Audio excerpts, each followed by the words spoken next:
Então, vamos lá. Eu vou me apresentar. Então, eu sou a professora Cíntia Ritzel. Eu sou professora da Physiowork. Eu dou algumas disciplinas e alguns pós da Physiowork. Também eu vendo alguns cursos na Physiowork. Então, eu dou curso na área de eletrotermoterapia. Dou curso também na área de pós-operatório de quadril, de joelho.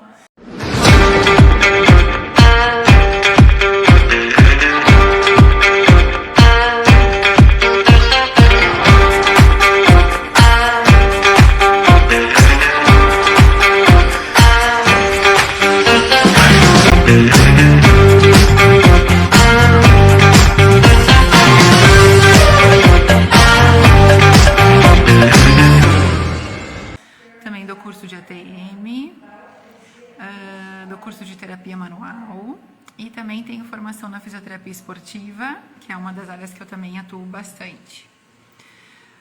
Então, atualmente, no pós-graduação, eu sou coordenadora do pós de dor, de traumatortopedia, e também vou ser coordenadora do pós que a gente está organizando em fisioterapia esportiva para o meio do ano. Queria agradecer a presença de vocês, convidar todos vocês para me seguirem, estou sempre à disposição para qualquer dúvida.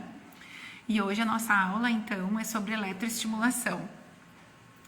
Aí eu vou apresentar um pouquinho também sobre o meu currículo, né? Então, além das coisas que eu falei da Physiowork, eu sou doutora em medicina, em ciências cirúrgicas pela URGS, fiz uma parte do meu doutorado na Itália, no Politécnico de Torino, onde eu estudei análise do movimento humano. Então, eu sou especialista em eletroneuromiografia e dinamometria. Sou mestre em Ciências do Movimento Humano pela URGS. Sou especialista em cinesiologia, fisioterapia esportiva e traumatortopedia. Minha formação básica, então, é fisioterapia. Tenho formação em disfunção temporomandibular pela Universidade de Gênova. Tenho formação em terapia manual, em reeducação postural global pelo Felipe Suchá. Formação em Pilates. Atuo há 20 anos já como fisioterapeuta e há 18 como professora. Já trabalhei em 4 universidades e 4 pós-graduações. Então vamos lá, o que interessa hoje. Então hoje eu vou falar um pouquinho sobre eletroestimulação, que é uma coisa que eu adoro muito, eu estudo há muitos anos, dou essa disciplina na faculdade desde 2008 e uso muito no meu dia a dia. E acho esse assunto super importante porque eu acho também, e pela minha experiência, vejo que muita gente acaba não utilizando pela falta de experiência, pela prática, por falta de cursos na área, por eu não ter tido essa disciplina na faculdade. E eu gosto de dar essa disciplina por isso, porque eu gosto de dar coisa básica e prática. Então, vou falar então um pouquinho sobre eletroestimulação, sobre os tipos de corrente, sobre dor, força e o que a gente tem de mais atual na ciência. Falando então um pouquinho sobre a eletroestimulação, ela pode ser utilizada tanto para dor, como para a gente recuperar a força de alguns pacientes, de alguns atletas, e também para analgesia. Como que a eletroestimulação funciona? Quando a gente fala em eletroestimulação para dor, ela vai inibir a informação da dor que chega no sistema nervoso central, ou seja, ela vai inibir o reconhecimento do nosso organismo em relação à dor.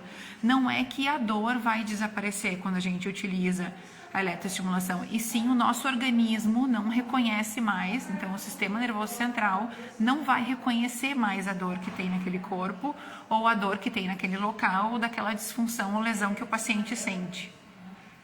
Já quando a gente fala em eletroestimulação para força muscular, a gente estimula diretamente no músculo, né? A gente aplica eletroestimulação naquele local para recrutar mais fibras, para buscar células que não estão mais ativas, para também adicionar células e aumentar então a força, a resistência daquele músculo que a gente quer estimular, ou às vezes até músculos que estão inativos, que não têm resposta, a gente pode utilizar a estimulação para tentar recuperar e buscar essa informação nervosa de novo.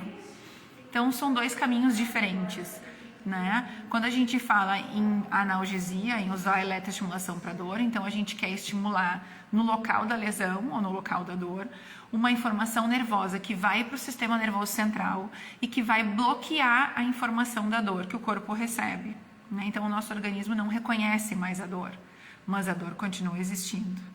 Então isso é bem importante, porque a gente não está tratando a lesão, a gente está inibindo a informação da dor. Quando a gente trabalha com força muscular, a gente então vai recuperar força, adicionar número de células no local, mas também a gente pode alterar a informação de inibição da contração muscular, porque a gente tem algumas doenças que mandam uma informação para o sistema nervoso central para o músculo não contrair. Então, quando a gente usa a estimulação elétrica, a gente pode estar auxiliando a inibir essa informação, né? Então, a gente vai adicionar células, vai fazer o músculo contrair mais, as células responderem mais à contração, vai estimular células que não estão respondendo, mas também a gente vai bloquear uma informação que vem do sistema nervoso central para não contrair o músculo, que isso a gente também pode reverter com a estimulação elétrica. Quando a gente fala então em questões de dor, de analgesia, é importante a gente saber também e lembrar que o nosso organismo, ou cada organismo de cada indivíduo, reconhece a dor de uma forma diferente. E a dor, ela não é uma lesão, e sim ela é o reconhecimento de um desconforto, e cada organismo reconhece de uma forma. Então a dor para mim é vista, é sentida de uma forma, assim como a dor para vocês é diferente. E por isso que quando a gente trata, na verdade a gente não trata a dor, a gente diminui ela ou inibe ela, a gente não está tratando a lesão, né? A gente pode fazer duas coisas, ou tratar a dor ou tratar a lesão. Quando a gente usa a estimulação elétrica, a gente não está tratando a lesão. Nesse caso, a gente está inibindo a dor, né? Diminuindo a informação de reconhecimento do corpo da dor. Não quer dizer que a estimulação elétrica não pode ser utilizada também para tratamento. Pode. É outra coisa e a gente vai falar sobre isso em outra aula, tá? É aumentar a circulação, outras coisas que ajudam na cicatrização. Então, hoje é sobre dor e força. Quando a gente fala, então, sobre a dor, a gente tem vários tipos de corrente para utilizar para analgesia. As mais comuns são, então, o TNS, né? E o interferencial. Existem outras correntes mais antigas, mas a gente acaba não utilizando na prática. Hoje a gente vai falar muito sobre a prática. Então, quando a gente fala de utilizar correntes para dor, é o TNS e o interferencial. Quando a gente fala em interferencial para dor, todo mundo, mas como? É para dor, tem certeza? Sim, o de 4.000 Hz, ele é uma corrente de média frequência que funciona para analgesia e ele tem uma duração maior de analgesia, ele pode durar até 12 horas de analgesia, sendo que a gente não pode esquecer que os eletrodos têm que ser utilizados ao redor da dor, porque a gente vai também fazer uma varredura do local da dor, né? Então ele vai pegar uma área maior. Qual é a diferença entre os dois tipos de corrente, né? Então, o interferencial, ele é menos desconfortável, ele atinge uma área maior e a gente consegue ter uma duração maior do tempo de inibição da dor, né? De analgesia. Quando a gente fala, então, no TNS, a gente sabe que ele é uma corrente de baixa frequência, ele é um pouco mais desconfortável e a gente não tem tantas horas de analgesia para esse paciente, né? Ou para esse indivíduo, esse atleta. E é importante que a gente coloque a dor ou entre os eletrodos ou pelo menos um dos eletrodos em cima da dor, dependendo do tamanho da área da dor do paciente.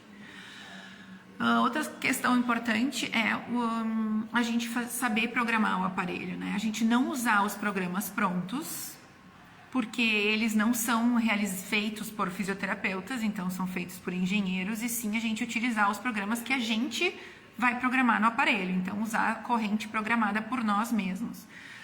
Outra questão importante sobre a dor é que no mínimo a gente deve aplicar por 30 minutos, senão a gente não tem efeito de analgesia ou de inibição da dor, tanto interferencial como TNS. Quando a gente fala em corrente para analgesia de dor aguda, a gente vai pensar então em alta frequência e pequena largura de pulso. E quando a gente fala em dor crônica, a gente vai pensar em alta ou baixa frequência com largura de pulso alto. Depende da área da dor e do quanto de dor a gente está querendo tratar nesse paciente e se é o início, meio ou final do tratamento. Então essas são as questões mais importantes sobre a dor. De novo, mínimo de 30 minutos, a gente tem o interferencial e o TNS. O interferencial é o de 4.000 Hz para dor ele tem um desconforto menor, o paciente, a gente consegue usar uma intensidade maior. Já o TNS, ele dá mais desconforto, dura menos horas a analgesia, mas também funciona, tá? A gente tem vários estudos mostrando que os dois funcionam, os dois precisam de 30 minutos de ação para ocorrer analgesia ou inibição. Quanto maior a intensidade, maior a resposta do tecido, então quanto mais o paciente suportar a eletroestimulação, melhor vai ser a resposta. Quando a gente fala em dor aguda, a gente pensa em alta frequência e baixa largura de pulso. Quando a gente fala em dor crônica, a gente fala em baixa ou alta frequência, mas sempre na dor crônica, largura de pulso grande. E aí a outra corrente, então, que a gente ficou de falar hoje, então, é a força, né? Falando sobre a ação da eletroestimulação na força. Quando a gente fala em força, a gente tem que pensar que a gente quer recrutar mais fibras ou recrutar células que não estão ativas, né, que sofreram alguma lesão, estimular um tecido que está em repouso ou que precisa de mais reforço ou mais resistência, que está um tecido que está em latência. E também, às vezes, é um tecido que recebe informação do sistema nervoso central para não contrair, que é a inibição muscular. E as correntes que a gente mais pode utilizar para contração muscular ou reforço muscular ou recrutamento de fibras é a corrente FES. A gente pode utilizar também o TNS, a russa e o interferencial a 2000 Hz. O interferencial e a russa são correntes de média frequência, né? A russa, ela tem uma corrente de origem de 2.500 e o interferencial tem uma corrente de origem de 2.000 Hz. Isso quer dizer que essas são correntes menos desconfortáveis, ou seja, o indivíduo vai suportar mais tempo a eletroestimulação, vai suportar mais intensidade. E isso também significa que a gente vai ter uma resposta de contração muscular maior, né? Então é importante isso. Quando a gente fala em corrente FES e TNS, a gente está falando de baixa frequência. Não quer dizer que o recrutamento não vai ser igual, mas o indivíduo vai suportar menos a intensidade, menos a corrente, porque ela é mais desconfortável, tá? Então essas são as principais características das correntes. Quando a gente fala, então, em como determinar, como programar a corrente, então a gente não vai usar os programas prontos, a gente vai programar no nosso aparelho para trabalhar isso com o indivíduo. A gente vai utilizar em diversas patologias, que pode ser déficit de força por alguma lesão, pode ser inibição muscular por alguma lesão, assim como pode ser um atleta que precisa de mais força em menos tempo, né? Então, de vez de ir na academia por 3 semanas, ele quer treinar em todos os dias em uma semana. E é possível que a gente faça isso, então, em menos tempo, com maior carga externa, mais a carga da eletroestimulação. Também a gente pode utilizar a eletroestimulação para recrutar fibras em pacientes que têm lesão medular, que têm lesão nervosa periférica ou central, e também para adicionar novas fibras, tanto de força como resistência. Quando a gente pensa em força muscular, estimulação elétrica, recrutamento de fibras, a gente vai pensar que quanto maior a gente tem que pensar que quanto mais eu quero recrutar fibras, maior precisa ser a estimulação. Nesse caso, então, quanto maior a frequência, maior a quantidade de fibras que vão ser recrutadas. Então, frequência alta. Quando eu penso em pacientes ou em indivíduos que não têm dor, que não têm lesão aguda, que não são idosos e não são crianças, a gente vai pensar em largura de pulso maior, porque isso vai fazer maior recrutamento, mas também vai causar um pouco mais de desconforto. Então a gente pensa em frequência alta, com pulso alto, para recrutar mais fibras, ganhar mais força e diminuir a inibição muscular.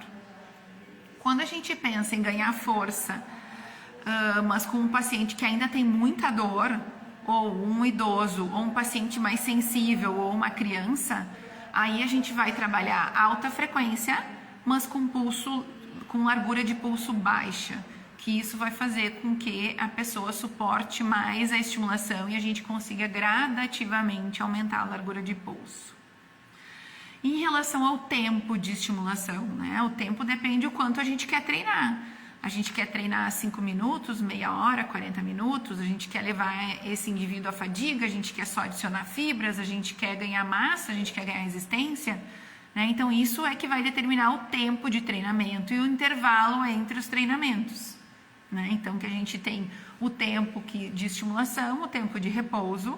Quanto maior o tempo de estimulação, mais a gente vai treinar resistência. Quanto menor o tempo de estimulação e as repetições, mas com uma frequência maior, a gente vai ganhar mais massa. Então é nesse caminho que a gente precisa pensar. Então eu posso, para tudo isso que eu falei, para toda essa programação no aparelho, para todos esses objetivos, usar um interferencial de 2000 Hz, usar o TENS com 250 de frequência, né, de frequência de origem, né, de corrente de origem, e posso usar o FES. Mas claro que e a russa. Mas claro que entre essas 4 correntes, aquela que é menos desconfortável para o meu paciente ou para o meu indivíduo é a russa e o interferencial. Por isso que eles acabam tendo mais resultado nos trabalhos e com os indivíduos, porque eles suportam mais a intensidade. Então a gente falou da programação dos aparelhos e a gente não falou da intensidade, né, para força. Ela é igual à dor. Quanto mais intensidade eu aguentar, mais intensidade meu indivíduo suportar, maior vai ser a resposta, então, de força muscular, de analgesia, né? Então é esse o caminho. Quando a gente fala em ciência, a gente sabe que existem muitos trabalhos mostrando que isso funciona, né? Que existe resposta à estimulação elétrica, principalmente para indivíduos que têm lesão, que têm deficiência muscular, mas atualmente a gente sabe também que tem muitos trabalhos mostrando que o reforço muscular com a carga também funciona, também vai funcionar para recrutamento de fibras e força muscular em indivíduos que não têm lesão, né? Então a gente sabe disso também. E, bom, pessoal, sobre a nossa aula de eletroestimulação para dor e força é isso. Eu estou aberta a perguntas. Vocês podem mandar as perguntas agora para mim, aqui ao vivo, eu vou respondendo para vocês.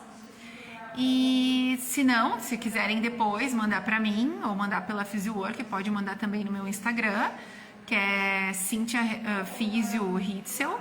Vocês podem me mandar, Cynthia Hitzel Physio, desculpa. Podem me mandar perguntas por lá e a gente pode continuar se comunicando mais adiante. Lembrando então que essa disciplina vocês vão ter também no pós-graduação em dor.